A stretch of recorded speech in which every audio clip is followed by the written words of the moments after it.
नवरात्रि पूजा की विधि देखिए, हर कोई घर में नवरात्रि करता है। ज्यादातर सनातन धर्म में तो खास तौर पे नवरात्र होता है। अब देखिए, हर घर में पूजा का विधि विधान अलग अलग होता है, लेकिन क्या आप जानते हैं कि इस विधि विधान में एक चीज जो हम भूल जाते हैं अक्सर, मतलब ज्यादातर घरों में वो चीज होती ही नहीं है।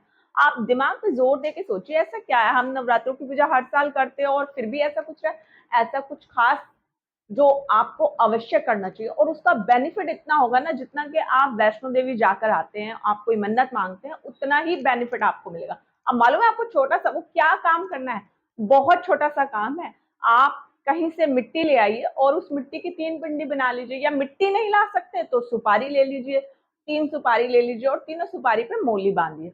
अब देखिए, क्योंकि आप नवरात्रि का पूजन कर रहे हैं, तो आपको एक चीज खास तौर पे ध्यान क्या रखनी है। देखिए, जो आपको मैंने पहले ही एक नवरात्रि स्पेशल की वीडियो बना के दी थी, और मैंने आपको ये भी बताया था कि जो आप है चौकी लगाएं और किस तरह से पूजन करें।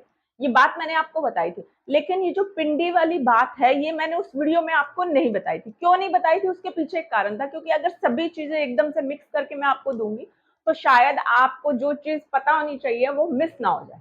इसलिए लिटिल लिटिल नॉलेज ही हमारे जो काम को है वो आगे बढ़ाती है। अब देखिए, क्योंकि अभी जो है आपको अपनी माता रानी की चौकी स्थापित करनी है और कलश रखना है, और ये सब काम करने के साथ साथ आपको एक काम क्या करना है कि 3 पिंडी बिठानी है। वो 3 पिंडी जो है ना, माँ भगवती का रूप हैंगी।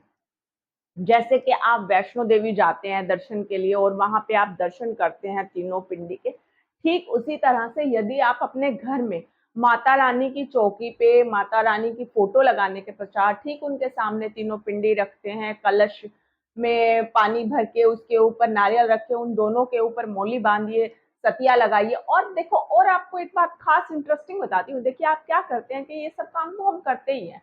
आप कहीं से क्या करें, छोटा सा काम करें, सपोज कहीं से कोई उपला ले आए और एक छोटा सा दिया ले लें। वो भी नहीं कर सकते तो आप एक कपूर ले लें। कपूर तो ऑलमोस्ट ऐसी है कि सबको इजीली मिल जाता है। अब आपको करना क्या, देखिए, उस कपूर के ऊपर ना आप जो पंचमेवा होती है उसका भोग हमेशा जब तक नवरात्रि चल रहे हैं आप उस पर भोग लगाइए।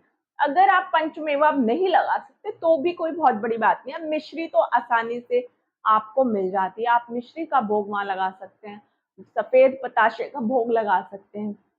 अब आप कहेंगे कि ऐसा आप करने को क्यों कह रहे हैं। देखिए, इसके पीछे एक कारण, जो सफेद पताशे होते हैं ना वो माँ को बहुत अधिक प्रिय होते हैं, और जो कहते हैं ना कि जो भोग अगर आप दिल से चढ़ाते हैं और सामने वाले को वो प्रिय है, तो आप जो विश मांग रहे हैं ना वो और जल्दी पूरी हो जाती है। अब एक खास काम और करना है आपको, जब आप ये काम कर ही रहे हैं इतना सब, तो एक छोटा सा काम और करना। देखिए, आप घी का दीपक जो है ना सुबह शाम अवश्य लगाएं। अगर आप अखंड ज्योत नहीं लगा सकते तो भी कोई बात नहीं, और हो सके तो आप दुर्गा सप्तशती का पाठ कीजिए।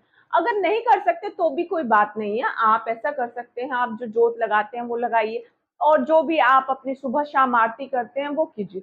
और जो जो आपने वहां पर बोए हैंगे ना, उन जौ को 9 दिन तक नवरात्रि के बोने के बाद आप सुबह शाम उसमें जल देना बिल्कुल मत भूलें, क्योंकि ये जल जो है ना, ये आपके घर में शांति लाता है। और जैसे जैसे वो जो धीरे धीरे बड़े होते हैं ना, तो उस जौ के बड़े होने के पीछे का रहस्य क्या होता है आप मालूम है आपको। देखिए, मैं बताती हूँ आपको क्या होता है। जो हम जौ बोते हैं ना, उसको बोने का एक खास रहस्य होता है कि क्या होता है कि हर किसी के घर में कोई ना कोई प्रॉब्लम लगी रहती है। ऐसा कोई घर है ही नहीं कि जिसमें खुशियां ही खुशियां हो, दुख तो सबकी लाइफ में है।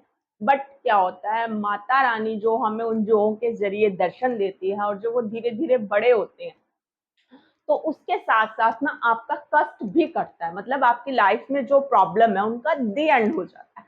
तो इसीलिए ना हमको वो जो बोने हैं और उनकी वैसे ही केयर करनी है जैसे आपके घर में ठीक बच्चा होता है। जब आप ये सब कार्य विधि विधान से करते हैं, और इसके अलावा एक छोटा सा काम कीजिएगा, अगर आपको लगता है कि आप इतने सब काम करने के बाद और कुछ करना चाह रहे हैं, तो एक श्रृंगार का जो सामान होता है ना, वो देवी को जरूर समर्पित कीजिए, और उसके बाद वो किसी सुहागन स्त्री को दीजिए। क्योंकि देखिए, जो देवी माँ होती है वो खुद भी सुहागन होती है, और नवरात्रों में कंजके तो बिठाते हैं, उसका एक अलग विधान होता है।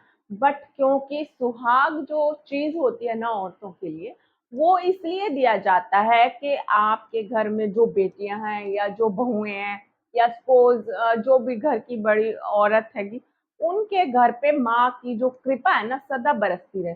और साथ साथ जो घर में बच्चे होते हैं, खास तौर पे छोटे बच्चे होते हैं, उनको उन दिनों में तो खास तौर पे उनकी पसंद की चीजें खिलाइए। इससे क्या होगा, देखिए इससे ये होगा कि आपके घर में हमेशा सुख शांति बनी रहेगी। और सबसे बड़ी बात, जो कंजकें होती हैं, जो लड़कियां होती हैं, जिन्हें हम देवी का स्वरूप मानते हैं, आप उन्हें कभी भी नाराज मत कीजिए। चाहे वो आपके घर की बेटी है, या बाहर घूमने वाली कोई छोटी बच्ची है, या पड़ोस में रहने वाली क्योंकि उन्हें नाराज करने से क्या होता है, देवी माँ नाराज हो जाती है, समझे आप। तो जैसे आपके घर में बच्ची होती है ना, वैसे ही दूसरों की बच्ची होती है। आप उसको कभी भी ऐसे मत सोचिए कि हम डांट दें, गलती करें, आप उसको प्यार से समझाएं। और इन 9 दिनों में तो क्योंकि साक्षात देवी माँ भूलोक पर विचरण करती हैं, ये एक ऐसा सत्य है जिसे कि कई बार देखा जा चुका है लाइफ में। और आप इस चीज को अपनी लाइफ में आजमा भी सकते हैं। सपोज आपकी कोई विश है और आप 9 दिन से व्रत पूजा पाठ, लेकिन सच्चे दिल से कीजिएगा। ऐसा नहीं है कि आप मेरे कहने के बाद व्रत कर रहे हैं और उसके बाद आप मुझे कमेंट कर रहे हैं कि हमने तो व्रत किया था, ऐसा हो गया। देखिए कोई भी काम अगर सच्चे दिल से किया जाएगा ना, तभी वो पूरा होता है। अदरवाइज तो आप कुछ भी कर लीजिए, वो कंप्लीट नहीं होता। इसीलिए कुछ भी करें आप सच्चे मन से करें। और इसके बाद मैं एक नेक्स्ट वीडियो बनाने वाली हूँ जिसमें मैं आपको बताऊंगी कि आपको व्रत में क्या क्या खाना है और क्या नहीं खाना है। वो वीडियो देखना आप भूलिएगा मत, वो वीडियो मैं जल्द ही आपको अपलोड करूंगी।